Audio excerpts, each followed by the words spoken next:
कार्यक्रम देखने वाले सभी किसान भाइयों को प्यार भरा नमस्कार। साथियों, इस कार्यक्रम में आपका बहुत बहुत स्वागत है। साथियों, अभी हम पहुंचे हैं छत्तीसगढ़ राज्य के वनांचल क्षेत्र बस्तर में। यहाँ के किसान भाइयों ने कृषि के क्षेत्र में एक से बढ़कर एक अनूठा कार्य कर रहे हैं, जो दूसरे राज्य के किसान भाइयों के लिए प्रेरणा का स्रोत है। जी हाँ साथियों, यहाँ के किसानों ने सुविधा विहीन होते हुए, सुख सुविधाओं से वंचित होते हुए भी फलों की उन्नत और वैज्ञानिक खेती करके भरपूर पैदावार ले रहे हैं। और इस कार्य को पूरा करने का बीड़ा उठाए हैं छत्तीसगढ़ राज्य के प्रगतिशील कृषक डॉक्टर नारायण भाई चावड़ा जी ने। इन्होंने यहाँ के किसानों को फलों की आधुनिक खेती करने के बारे में जी तोड़ मेहनत करके मार्गदर्शन प्रदान कर रहे हैं। और उनके मेहनत का फल है कि बस्तर जैसे राज्य में काफ़ी अच्छा फलों की खेती हो रही है, काफ़ी अच्छा पैदावार ले रहे हैं। जी हाँ साथियों, यहाँ के किसानों ने मौसमी फल का अच्छा खेती कर रहे हैं, मौसमी की खेती करके भरपूर पैदावार ले रहे हैं। तो मौसमी की खेती हमें किस प्रकार से उन्नत ढंग से की जानी चाहिए, जिससे हमें ज़्यादा से ज़्यादा फायदा मिले, आइए इसके बारे में विस्तार पूर्वक जानकारी लेते हैं। उपोष्ण फलों में मौसम्बी का महत्वपूर्ण स्थान है।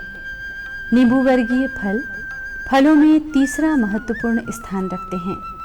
इनमें विटामिन ए, बी, सी और खनिज पदार्थ प्रचुर मात्रा में पाया जाता है। मौसम्बी माल्टा या स्वीट ऑरेंज की प्रजाति का नींबू वर्गीय फल है। मौसम्बी छोटे से मध्यम आकार का फल होता है। छिलके का रंग पीला और उष्ण जलवायु वाले क्षेत्रों में हरा या हरा पीला सा होता है।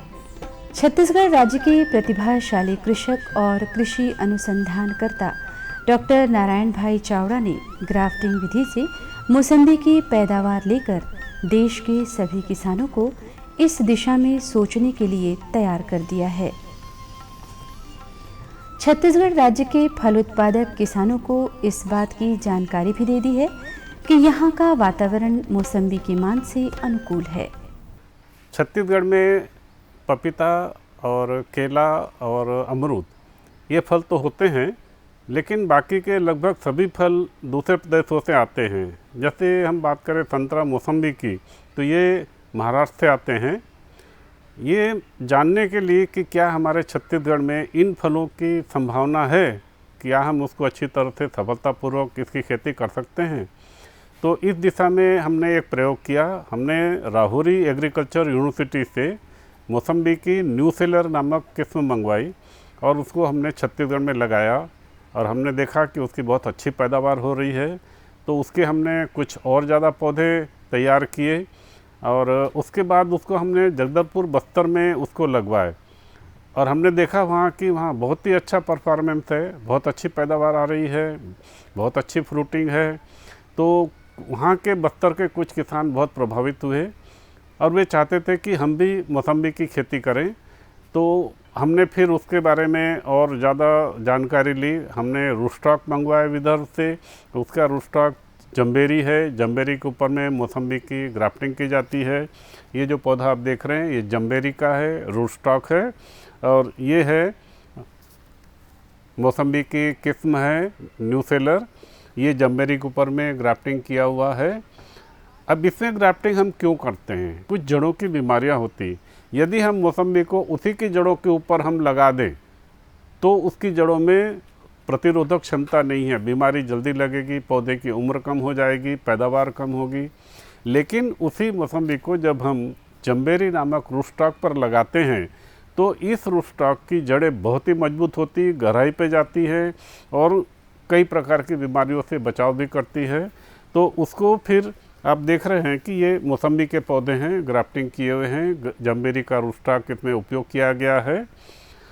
और जैसा कि हर ग्राफ्टिंग की विधि में, चाहे हम फल की ग्राफ्टिंग करें चाहे वेजिटेबल की ग्राफ्टिंग करें, जो जोड़ होता है ग्राफ्टिंग का उसके नीचे में किसी प्रकार का फुटाव नहीं होना चाहिए। जैसे आप देख रहे हैं ये पौधा यहाँ से ग्राफ्टिंग किया हुआ है, लेकिन ये जो शाखा निकली है ये निकली है रूट स्टॉक से, तो इसको हमको काटना ज़रूरी है।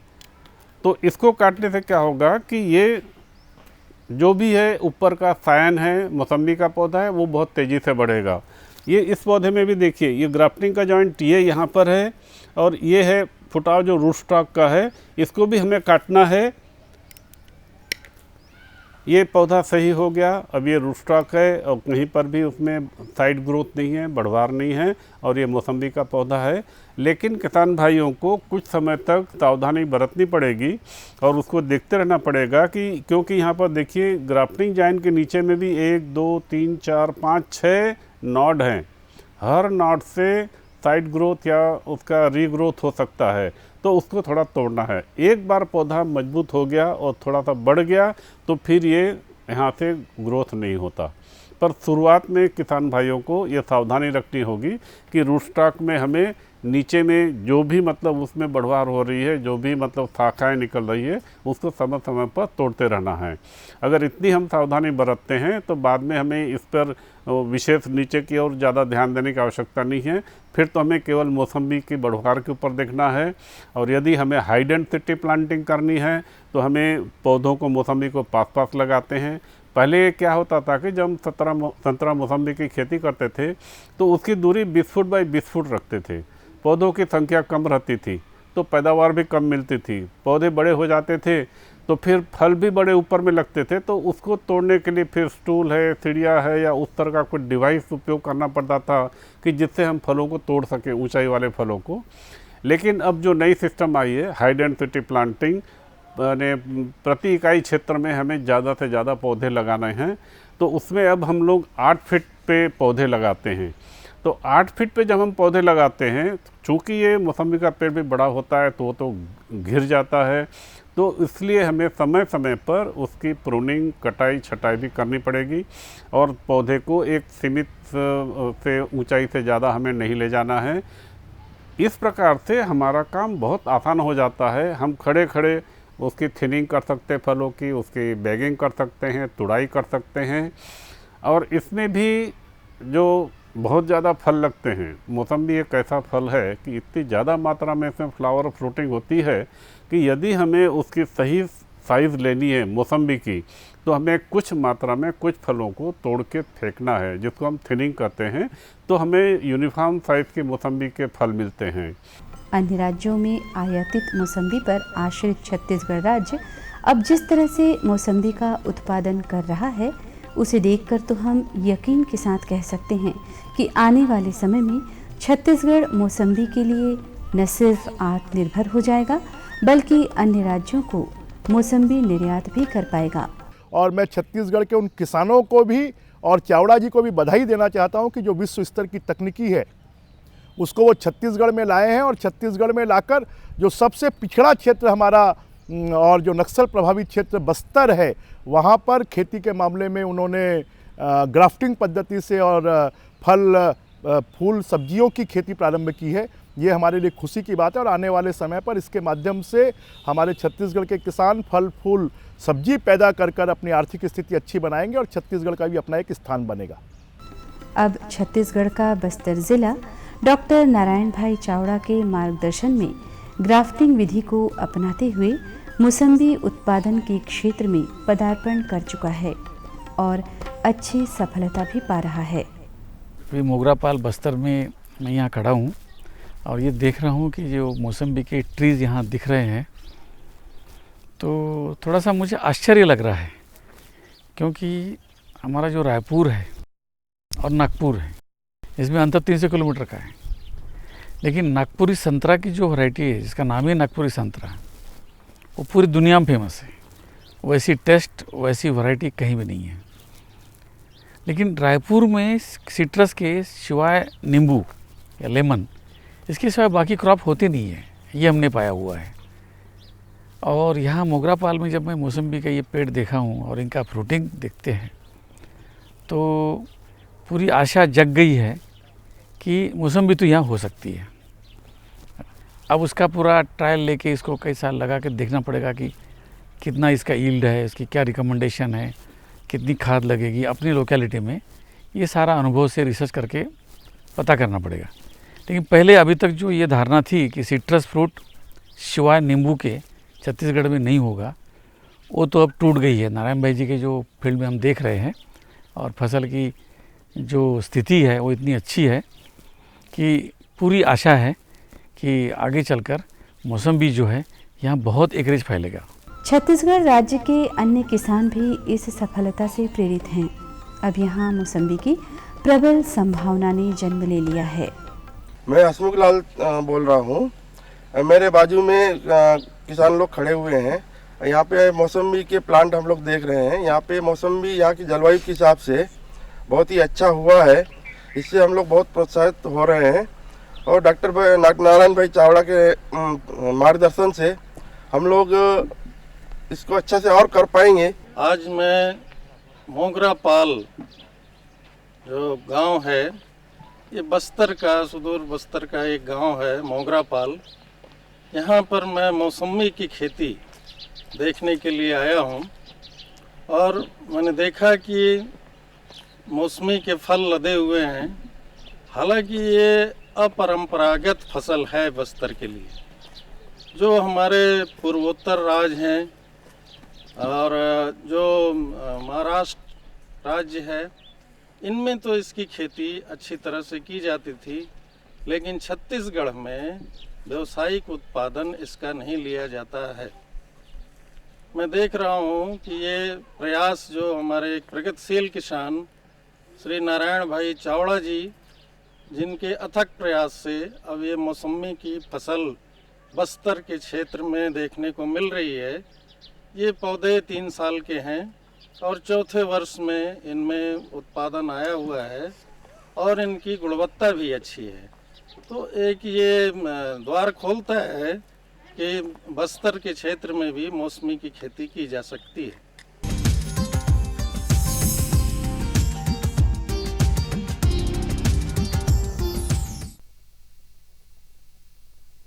सब्जी में मसाला ज्यादा है। कितनी बार कहा है कि जितनी जरूरत हो बस उतना ही डाला करो। अरे मुझसे तो ऐसा कभी कभार होता है। और तुम जो हमेशा खेत में अनाप शनाप कीटनाशक डालते हो, उसका क्या? ठीक ही तो कह रही है बहू। देख, खेत में उतनी ही दवा डाल जितनी जरूरत हो। याद रखो, कीटनाशक जहरीले होते हैं।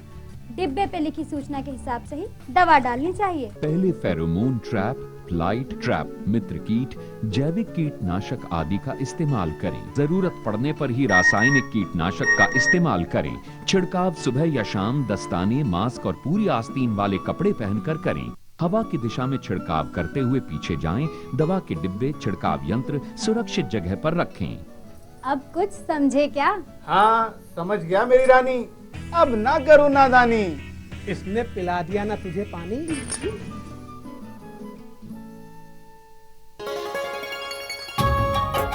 आप किसान भाइयों की खेती बाड़ी से जुड़ी हर समस्या का कृषि विशेषज्ञों द्वारा तुरंत समाधान। किसान कॉल सेंटर। आप भारत के किसी भी प्रदेश में रहते हो, कोई भी भाषा बोलते हो, आपकी समस्या चाहे फसल की बीमारी की हो, खाद की, पशुपालन की या कृषि से जुड़ी नई तकनीक की, अपनी समस्या का अपनी ही भाषा में समाधान पाने के लिए आप देश के किसी भी कोने से डायल करें 1551। विशेषज्ञ द्वारा आपको दी जाने वाली ये सलाह बिल्कुल निशुल्क है। ये सुविधा प्रातः 6 बजे से रात्रि 10 बजे तक निशुल्क उपलब्ध है। किसान कॉल सेंटर यानी 1551। जी किससे बात कर रहे थे इतना हंस हंस कर? किसान कॉल सेंटर में विशेषज्ञ से खेती के बारे में सलाह ले रहा था। सुबह भी रात को भी? किसान कॉल सेंटर सुबह 6 बजे से रात को 10 बजे तक खुलता है। रविवार को भी? साल के 365 दिन खुलता है। पर तुम ये सब क्यों पूछ रही हो? मैं तो कुछ और ही समझी थी। कृषि संबंधी समस्याओं का अपनी भाषा में तुरंत समाधान पाने के लिए पूरे भारत में किसी भी फोन से राष्ट्रीय हेल्पलाइन नंबर 1800-1801-551 पर संपर्क करें। ये लो और बताओ। बस। अरे ये क्या भैया जी, बस इतनी सी रासायनिक खाद? किसानी छोड़ रहे हो क्या? किसानी नहीं, नादानी छोड़ रहे हैं। मिट्टी की जांच कराई है।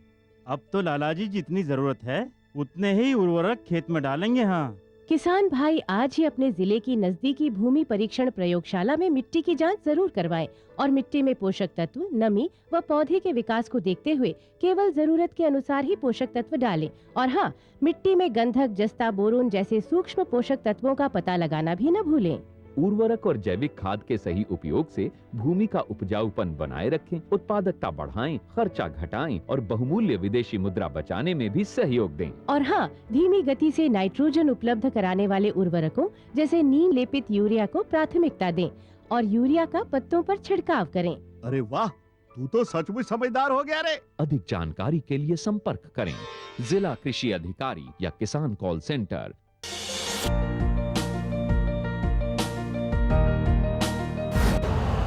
यूरिया का स्वदेशी उत्पादन 70 लाख टन बढ़ाने के लिए 6 उर्वरक संयंत्रों का उद्धार किया जा रहा है। FCIL के गोरखपुर, सिंदरी, तलचर और रामागुंडम संयंत्र, HFCL की बरौनी इकाई और BVFCL की नामरू फोर्थ। सोने पर सुहागा ये है कि देश में अब बनेगा सिर्फ नीम लेपित यूरिया, क्योंकि इससे होगा किसानों का फायदा ही फायदा।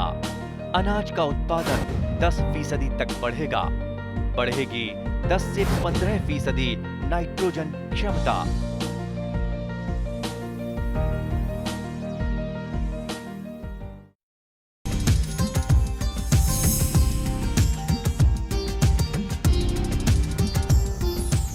रोपण के समय पौधों को आपसी अंतर, जलवायु, मिट्टी, जाति और प्रयोग किए गए मूल वृंत पर निर्भर करता है। 1 एकड़ प्रक्षेत्र में लगभग 194 मौसम्बी के पौधे रोपित किए जा सकते हैं। मौसम्बी के पौध रोपण के 1 माह पहले ही निर्धारित अंतर लगभग 6 मीटर पर 75 गुना 75 सेंटीमीटर आकार के गड्ढे खोद लिए जाते हैं। गड्ढे की ऊपरी सतह मिट्टी में 40 किलोग्राम गोबर की खाद, 500 gram single super phosphate, 250 gram muriate of potash, magnesium 250 gram प्रति पौधा, जिंक 5 ग्राम प्रति पौधा मिलाकर गड्ढों में भर देना चाहिए।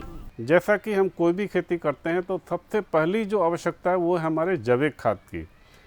हमें जैविक खाद की पर्याप्त मात्रा ज़मीन में डालनी होगी और हर साल एक बार फल की तुड़ाई होने के बाद में एक बार हमें जैविक खाद ज़मीन में इनकॉर्पोरेट करना है। रासायनिक खाद के समान नहीं है कि हमने ऊपर में डाल दिया और इरिगेट कर दिया या इरिगेशन फर्टिगेशन के थ्रू, ड्रिप के थ्रू हमने दे दिया तो जड़ों को पहुंच गया। जैविक खाद ऐसी चीज़ है जिसको हमको ज़मीन के साथ अच्छी तरह मिलाना है। जैविक खाद इसका मतलब है कि आपको अच्छी तरह गुड़ाई करके उसमें मिलाना है। तो ये काम साल में एक बार होता है। जब फल नहीं लगे या फल की तुड़ाई हो गई है तब हम जैविक खाद देते हैं। और हमेशा किसान भाई ये ख्याल रखिए कि आप जब भी खेती करते हैं जैविक खाद प्रबंधन पे पूरा ध्यान रखिए। अगर आप ज़्यादा से ज़्यादा उपयोग करते हैं जैविक खाद का तो समझ जाइए आप कम से कम रासायनिक खाद के उपयोग से अच्छी पैदावार ले सकते हैं। तो किसान भाई यदि आप रासायनिक खाद का उपयोग नहीं करना चाहते तो आप पर्याप्त मात्रा में जैविक खाद डालिए, केंचुए डाल दीजिए, अर्थवन डालिए और जितना भी बायोमास है, पत्ते हैं, सूखे पत्ते हैं, बची हुई सब्जियां हैं, सड़ी हुई सब्जियां हैं, जो भी है इस तरह का वो सब उसमें डालते रहिए। पूरे पेड़ के आसपास में यही अर्थवन का भोजन है और इसी को पूरा बायोमास को वो जैविक खाद में बदल देता है और जो कि हमारे फलों की खेती के लिए बहुत ही अच्छी चीज़ है। क्वालिटी सुधर जाती है, कीड़े बीमारियां भी कम लगते हैं इससे। मौसम्बी की अच्छी बढ़वार के लिए आवश्यक खाद और उर्वरक इस प्रकार से हैं। गोबर या कंपोस्ट खाद, नाइट्रोजन, स्फूर, पोटाश, बायोजिंक का उपयोग करना चाहिए। खाद और उर्वरक की मात्रा पौधे की आयु के आधार पर देने के लिए किसान बंधु विशेषज्ञों और जानकारों से सलाह ले लें। खाद और उर्वरकों का प्रयोग वर्ष में 2 बार करना चाहिए। पहला फूल आने के 15 दिन पहले और दूसरा फल लगने के बाद। खाद और उर्वरकों को वृक्ष के फैलाव के नीचे मिट्टी में अच्छी तरह से मिलाकर सिंचाई कर देना चाहिए। उत्तरी भारत में गोबर की खाद देने का उपयुक्त समय दिसंबर से जनवरी माह होता है। भूमि को खरपतवारों से मुक्त रखने और वायु संचार ठीक रखने के लिए आवश्यकता अनुसार निदाई गुड़ाई करते रहना चाहिए। नींबू वर्गीय पौधों की जड़ें उथली होती हैं, इसलिए इस बात का पूरा ध्यान रखना चाहिए कि गुड़ाई करते समय इनकी जड़ों को हानि न पहुंचे। पौधरोपण के प्रारंभिक वर्षों में पौधों को उचित आकार देने के लिए भूमि से 60 से 90 सेंटीमीटर की ऊंचाई तक मुख्य तने से कोई शाखा नहीं निकलनी देनी चाहिए। फल तोड़ाई के पश्चात वृक्षों की सूखी, रोगग्रस्त और टूटी हुई शाखाओं को काट देना चाहिए। मौसम्बी पुष्पन के बाद लगभग 8 से 9 माह में ये तुड़ाई के योग्य हो जाती है। साधारणतः जब फल का रंग पीला पड़ जाए तब उसे तोड़ लेना चाहिए। अच्छी देखरेख और उचित व्यवस्था के साथ तैयार मौसम्बी के एक पौधे में लगभग 500 मौसम्बी प्रतिवर्ष प्राप्त किया जा सकता है। मौसम्बी के लिए सिंचाई की मात्रा और संख्या मृदा की किस्म, पौधों की आयु, जाति और वातावरण पर निर्भर करती है।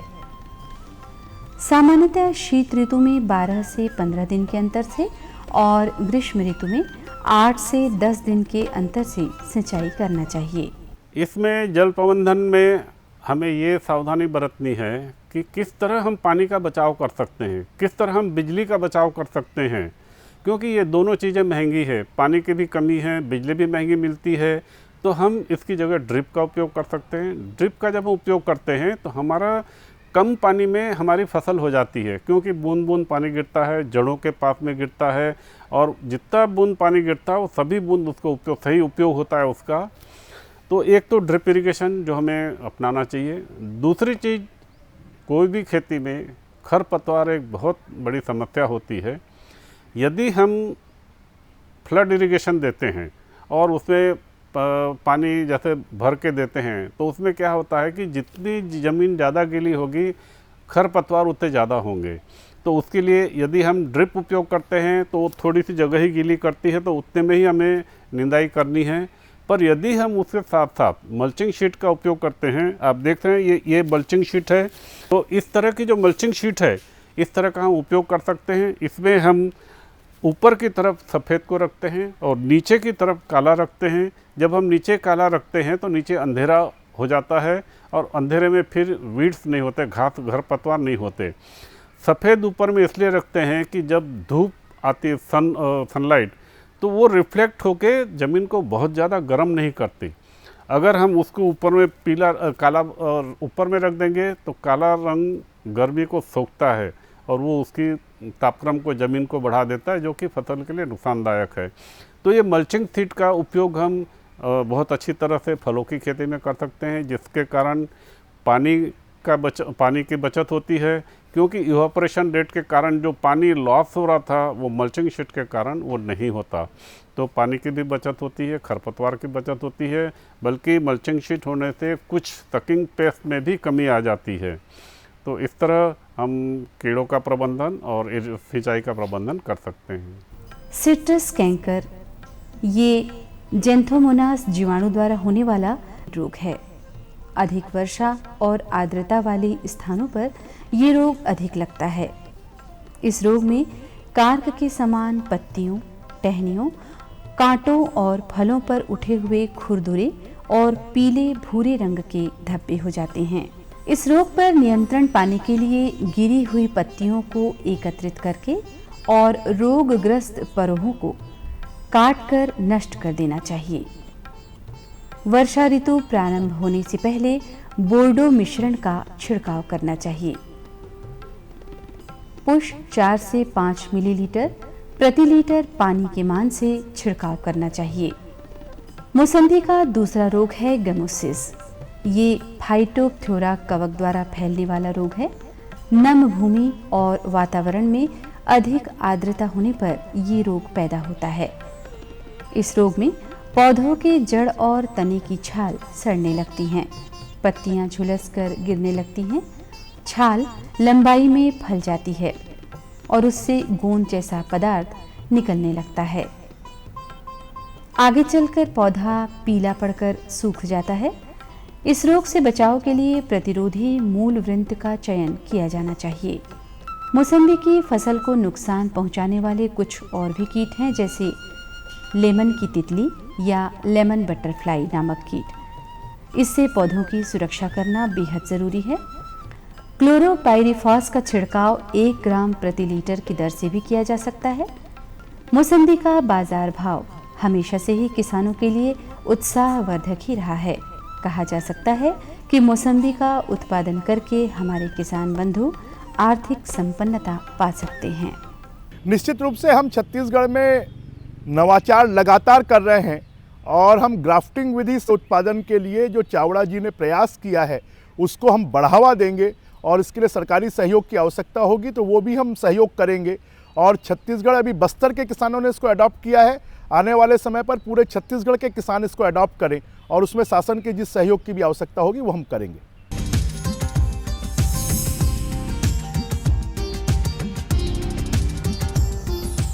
तो देखा साथियों किस तरह से बस्तर जिले के किसान भाइयों ने मौसम्बी की खेती करके भरपूर लाभ कमा रहे हैं। आप भी इस खेती को पूरा अपनाएंगे, मौसम्बी की बढ़िया खेती करके बढ़िया लाभ लेकर के अपनी आर्थिक स्थिति को सुदृढ़ बनाते हुए खुशहाल जीवन जिएंगे। इन्हीं आशाओं के साथ आज के अंक में बस इतना ही। आने वाले अंक में हम फिर नई जानकारियों के साथ आपसे बातचीत करेंगे। तब तक के लिए हमें दीजिए इजाज़त। नमस्कार।